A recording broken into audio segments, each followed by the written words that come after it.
Cette semaine dans le labo, on parle mode et résistance. Le Centre d'histoire de la résistance et de la déportation, le CHRD, propose une exposition consacrée aux vestiaires féminins à l'époque de l'occupation allemande. Pour illustrer le propos, beaucoup de pièces d'époque, mais aussi la référence au cinéma.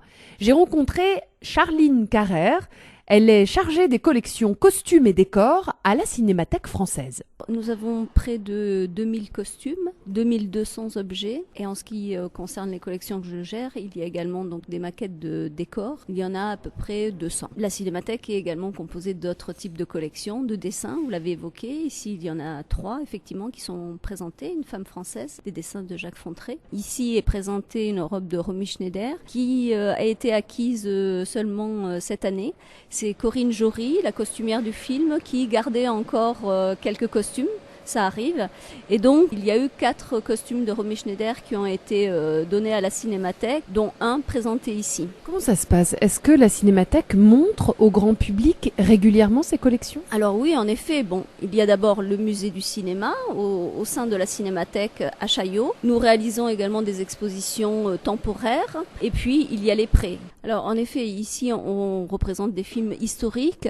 C'est vrai que sur les 3 costumes présentés par la Cinémathèque, vous l'avez évoqué, Lucie Aubrac, Le Vieux Fusil et Bon Voyage. L'intérêt, vous allez le voir au sein de l'exposition, c'est effectivement qu'on se rend compte que dans cette période de restriction, de difficulté, certaines femmes ont cherché quand même l'élégance et ça contraste énormément bien sûr avec des femmes qui avaient beaucoup moins de moyens. Et ces 3 films, c'est vrai, que ce soit Lucie Aubrac, Bon Voyage ou Le Vieux Fusil, on voit ces deux types de costumes. Et on le retrouve au sein de l'exposition avec des explications historiques et des costumes propres aux années 40, pas des interprétations. Le cinéma essaye d'être fidèle, et puis parfois il a ses propres interprétations. Là j'ai l'impression, d'après les témoignages et les recherches du Centre historique de la résistance et de la déportation, qu'ils ont fait ce choix vis-à-vis de ces costumes parce qu'ils restent quand même fidèles à l'histoire. L'exposition débute avec les costumes de la série Un village français, diffusée en ce moment sur France 3. Et depuis 2 ans, réalisée également par Philippe Tribois. J'ai rencontré le costumier de la série, Thierry Delettre, pour évoquer son travail de création sur la série. Vous présentez une série de vêtements féminins, puisqu'il s'agit du thème de l'exposition, très très proche de la réalité que l'on voit aussi avec le costume historique en bas. On suit les lignes, on suit les coupes.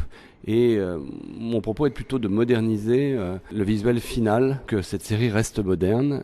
Ça fait toujours un petit peu peur les séries d'époque, surtout sur la guerre, on en a vu des palanqués. Maintenant, on essaye d'épurer et de moderniser le propos tout en gardant la vraie ligne, chinant des vrais accessoires, en gardant une réalité modernisée. Donc. Tout à l'heure, vous montriez notamment un manteau qui est présenté ici. C'est vraiment inspiré d'un modèle d'un magazine pour dames qui expliquait comment faire avec un costume et un bout de rideau, un vêtement élégant. Parce que les Françaises ont su rester très élégantes pendant la guerre malgré tout. Et ça c'est vraiment un manteau de guerre qui d'ailleurs plaît beaucoup aux filles maintenant. Il y a 2-3 pièces qu'on m'a dit vouloir mettre. Les petits pulls de guerre qui sont faits avec des bouts de laine de couleurs différentes, mais c'est complètement actuel, ils sont super élégants. Et ce manteau particulièrement qui est bizarrement très moderne. Alors justement, dans la série Un village français, plusieurs comédiennes notamment sont ici photographiées. Est-ce que quand vous créez des vêtements pour une série, est-ce que les comédiennes vous inspirent ? Alors évidemment, elles sont inspirantes. Regardez Audrey et Emmanuel, ils sont magnifiques. Et puis ces personnages, c'était les 2 personnages bourgeois, je dirais, qui ont les moyens de s'habiller à la mode vraiment. Donc c'est sur celle-là qu'on a porté l'effort. Alors vous disiez tout à l'heure que cette série était une série plutôt haut de gamme. Non, moi j'ai des producteurs intelligents et on a un bon discours ensemble, c'est-à-dire que ce qui se voit, il faut qu'on voit des choses et qu'on ait cette richesse. Donc après, on n'est pas dans des moyens de long métrage très très fortunés, mais on arrive à faire quand même de jolies choses, notamment à faire de la création, ce qui est assez rare sur la télévision, sur le série. Là, je rentre de Géorgie, je viens de faire le film de Michel Hazanavicius. Je change complètement d'univers. J'étais avec des réfugiés tchétchènes, la guerre de Tchétchénie 99 et 2000, et je retombe dans les années 40, qui sont un peu mon fonds de commerce depuis 2-3 ans, oui, absolument. L'exposition évoque l'élégance des femmes sous l'occupation et leur créativité. Pour rendre hommage à cette forme de résistance si particulière, la commissaire de l'exposition et directrice du CHRD, Centre d'histoire de la déportation, Isabelle Doré-Rivet, a invité Nicolas Fafiotte, styliste lyonnais, à s'inspirer de certaines pièces présentées dans l'exposition. On l'écoute. Le projet, il m'a plu parce que c'est vrai que quand on m'a demandé de réinterpréter les modèles qui ont été faits pendant l'époque de l'occupation, en fait, on était en récession, voilà, comme tout le monde le sait, et du coup, il y avait une pénurie de matière. Donc, du coup, en fait, les femmes, pour rester quand même dignes et rester des femmes, en fait, elles se sont débrouillées pour trouver des matières, pour essayer de, enfin voilà, elles ont détourné des matières comme des rideaux, voilà, et en fait, j'ai trouvé ça hyper intéressant, et surtout la force qu'elles ont eue de se dire, non, on se laisse pas aller, on y va. Voilà. Donc finalement la mode comme symbole de la résistance. Oui, c'est ça. On m'a donné les silhouettes qui sont exposées au musée aujourd'hui. Et en fait, moi, je les ai redessinées, réinterprétées, mais après en respectant quand même les silhouettes.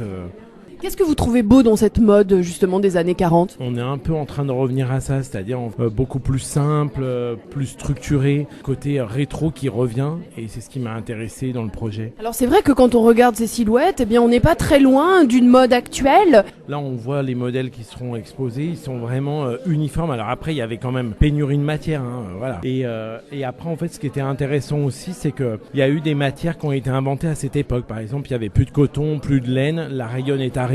C'est des matières qu'on utilise encore aujourd'hui. C'est le départ des matières synthétiques parce qu'il n'y avait plus de matière. Enfin voilà. Et aujourd'hui, beaucoup de gens utilisent encore cette matière. En revanche, après, par rapport aux lignes, il y a des choses que j'ai découvertes qui étaient hyper intéressantes. Par exemple, le tailleur pour faire du vélo, qui est un tailleur jupe, mais en fait c'est juste un panneau qui est posé devant un pantalon. J'ai trouvé ça hyper intéressant, enfin voilà. L'exposition s'intitule « La mode en temps de guerre pour vous, mesdames », avec un point d'exclamation. Elle se tiendra du 28 novembre au 13 avril prochain.